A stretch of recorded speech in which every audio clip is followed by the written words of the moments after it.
한일은 또 다른 나라들과 국제관계 속에서 다양한 분야에서 관계를 맺으며 성장해왔습니다. 하지만 현재 과거 역사로 불안한 대립 상황에 놓여 있습니다. 저 스스로 이 상황에 대해 좀 더 냉정하게 바라봐야겠다는 생각이 들어 한일협정 문서의 원문을 읽었습니다. 제가 법률이나 외교 전문가는 아니라 한국어 문서를 영어 문서, 그리고 사전을 함께 찾아가며 읽었는데요. 저 같은 분들께 조금의 수고를 덜어드리기 위해 공유합니다.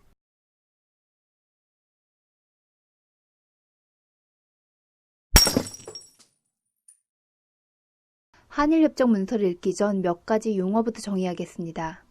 조국 교수가 민정수석 당시 본인 페이스북에서 설명했다시피 법률적 용어로 배상은 불법 행위로 발생한 손해를 갚는 것이고 보상은 적법 행위로 발생한 손실을 갚는 것을 의미합니다. 우리가 흔히 사용하는 강제징용이라는 단어를 살펴보면 징용의 의미가 국가의 법에 따른 합법적인 제도이기 때문에 강제라는 단어를 붙여 사용하는 것은 적절치 않다고 합니다. 법적인 근거가 없는 불법 행위에는 강제동원이 옳은 표현이라고 합니다. 문서에서 한일협정을 통해 해결하기 위한 문제로 언급한 단어들에는 청구권, 그리고 재산, 권리, 이익이 있습니다.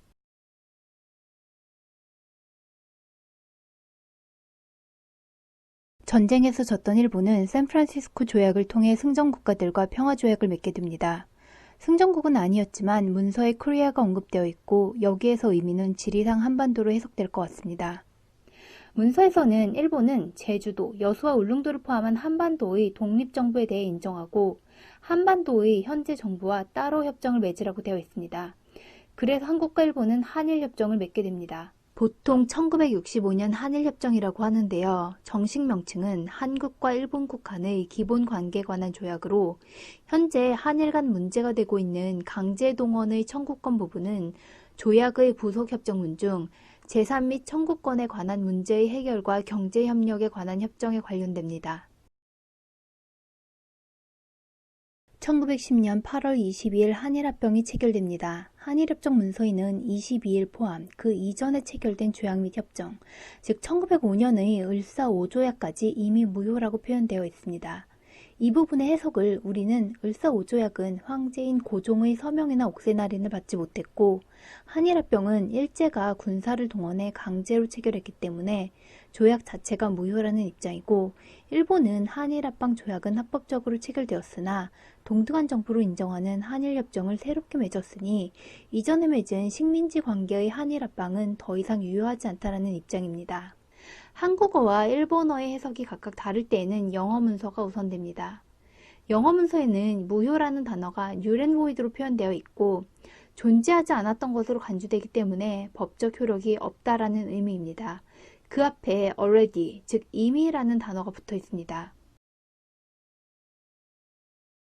이 협정으로 일본은 한국에게 갚지 않아도 되는 돈이 무상, 그리고 빌려주는 돈이니 갚아야 하는 차관을 제공합니다.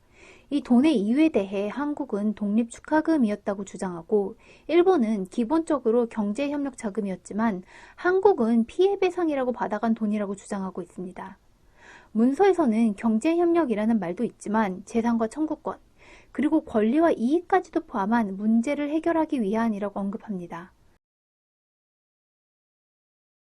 우리 대법원은 강제동원은 반인도적인 범죄로 불법적이었고 한일협정에 이에 대한 인권 침해는 포함되지 않았기 때문에 피해 당사자 개인은 일본 기업을 상대로 손해에 대한 배상 청구가 가능하다라는 판결을 내렸고 일본은 한일협정으로 역사적으로 모든 문제, 즉 한국이 불법적이라고 주장하는 부분에 대해 인정은 하지 않지만 어쨌든 그 부분까지도 포함해 모두 해결되었다는 입장입니다.